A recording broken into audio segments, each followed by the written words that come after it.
Welcome. You're watching Interview of the Day, and today we will talk to the chairman of the International Arbitration Center, Barbara Doman-Casey. Dear Ms. Doman, it has been 5 years since the establishment of the IAC. What are the main achievements of the Arbitration Center? Well, not quite 5 years yet. There are a few months left to still increase the undoubted achievements that we have made. And you find yourself in part of the manifestation of the achievements in this wonderful building, and a building that we have furnished so that hearings can take place remotely or in person. People can come here and for lectures and for hearings and just visits, meetings.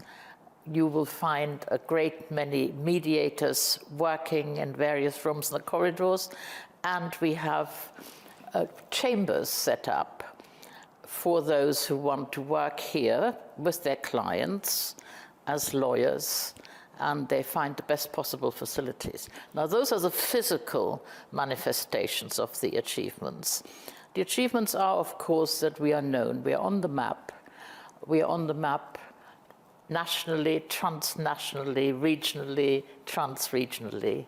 And we have achieved, as you will probably know, 1,212 cases that have been resolved by mediation and arbitration. All the awards that have been issued by arbitrators have been enforced, and have been enforced without complication or difficulty. They have been honored. All awards have been paid, even by the government, the state, having not always succeeded and having lost some cases. Nevertheless, they have been paid. So we feel that from literally nothing, you now have an established regional and supra-regional hub for arbitration in Central Asia. I think that was the aim of this country, the leaders of this country who wanted to set up our center. And it has been achieved, and I think probably more than any of us would have dared to hope that after 4 years and so many months, we would be where we are. What are the main subjects of disputes between the parties? The disputes relate to the whole range of commercial disputes, as you would expect. They tend very frequently to be contractual disputes. They can be disputes about debt, about performance, any kind of commercial disagreement between business people is being resolved. The IAC has introduced the practice of online e-filing and hearings. So did the regulatory framework change in any way? And what additional rules and requirements were introduced? Well, so far as online is concerned, it has been tremendous from the outset. And our e-justice system, our IT system, predates COVID, I'm happy to say. And when that unfortunate event started, we were ready. And we were able completely to overcome the difficulty of not being able to meet in person. The online system really, really worked, and it still works. Now, when you ask me about rule changes, we didn't need to change the rules for this at all, because the rules are already, were already from the 1st of January 2018, so flexible that all of these arrangements of a practical nature were covered. So we didn't have to change the rules. We have slightly changed the rules right now in relation to certain procedures and certain matters, but nothing to do with IT and e-justice. That was already in place. How can you assess the work already done to build the dispute resolution system in the AIFC? And what important steps are still ahead? Well, we have got a system which contemplated from the outset and which is now going to be settled in the rules, whereby you can switch from arbitration to mediation and from mediation to arbitration.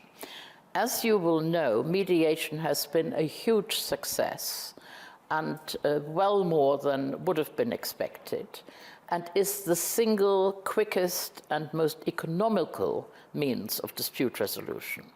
So assume arbitration has been started, then the parties might notice that they aren't that far apart, and they don't have to continue with all the procedures of the arbitration, including a hearing and award. They might be able to settle it. And in those circumstances, to facilitate such a settlement, they can, by agreement, apply to the arbitrator and to the tribunal, if there's more than one arbitrator, to stay the arbitration for the purpose of a mediation being commenced. Very easily. There would be a timetable, of course, so the matter doesn't drift. And then the mediation would be with a mediator who simply facilitates negotiation effectively between the parties. If they then come to a settlement, that's the end of the arbitration. There can be a consent award to embody what they have agreed by way of settlement. If the mediation doesn't work, you can go back to the arbitrators, and the arbitrators will know nothing about any confidential matters that arose in the mediation. They will just carry on with the arbitration. Equally, and again in our new rules, this is being reflected, you have the mirror image of what I have described. People have started with the mediation. They find they can't settle. They're too far apart. They need a decision maker, because an arbitrator is like a judge. He makes a decision, and then they have asked the mediator to stay the mediation pending arbitration. And again, if actually it works out better, they can go back to the mediation. So this med-arb-arb-med solution is one that is now very popular in various parts of Asia, in particular, in Europe also, but very largely in Asia, and particularly in China.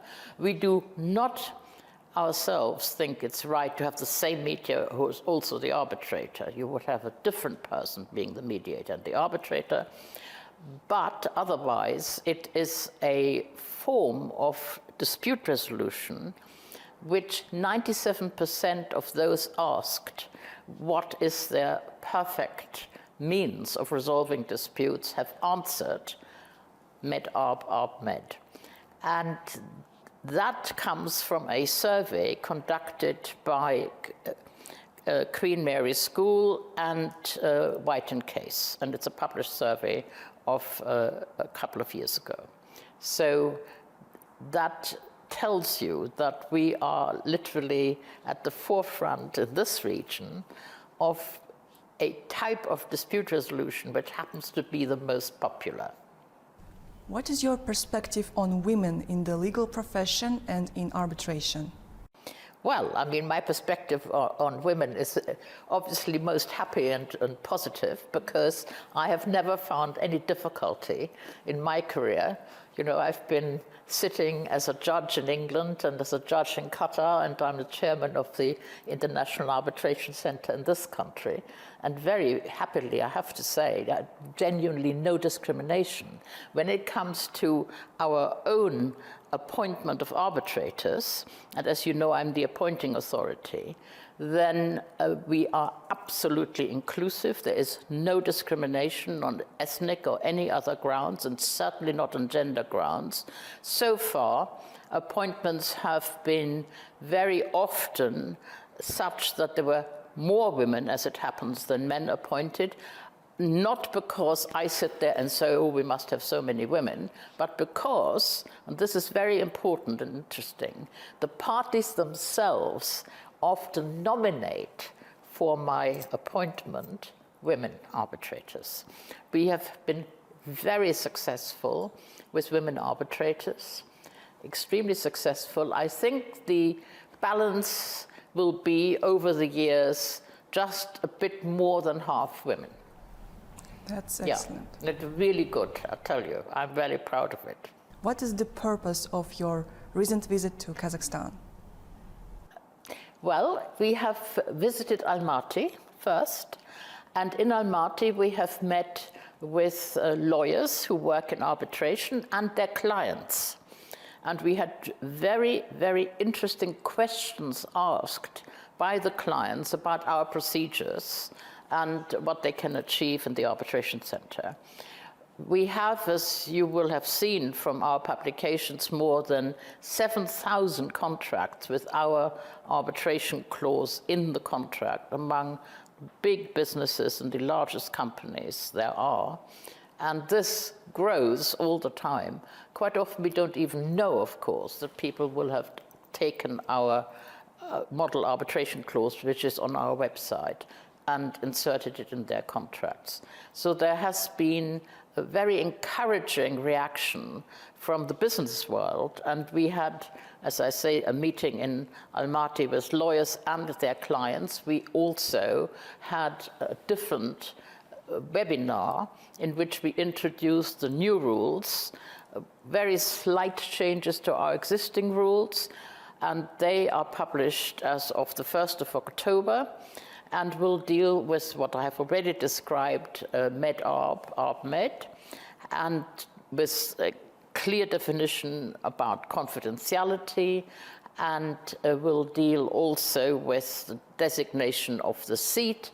If parties haven't agreed what seat the arbitration should have, then the arbitrators can decide it, listening to the party submissions and whatever is appropriate on all the evidence. So that has been spelled out.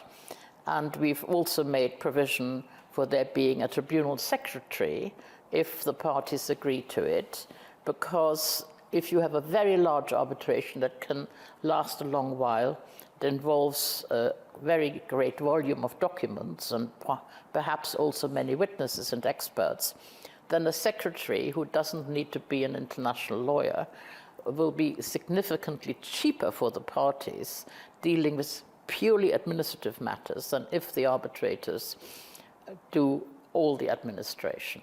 So that's in the new rules, and we launched them in Almaty and explained them in a webinar. And we also entered a memorandum of understanding with Naxos University, who happen to have beautiful premises in Almaty, where we can have hearings there, if that is convenient for the parties. Can save a lot of money if you don't have to travel. Arbitrator can go to Almaty, or is already in Almaty, because many of our arbitrators are all over the country and specifically in Almaty. So that was part of our endeavor. Then we, of course, have had meetings here in Astana. We have met with the President of the Supreme Court. We will meet him again in this very office tomorrow. And we have met with the governor of the AIFC, who has been a huge support for us. And the fact that we cooperate in Kazakhstan with the judicial system that's here, yes, we're independent from it, but it is great to be in cooperation. And after all our judgments are executed, properly enforced in Kazakhstan.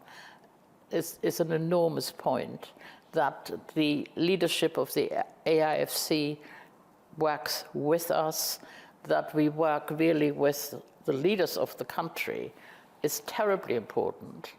And so all our efforts go in maintaining relationships. And we had a dinner with members of the legal community, also from all over the place, including Almaty last night, and received great encouragement from them. Thank you very much.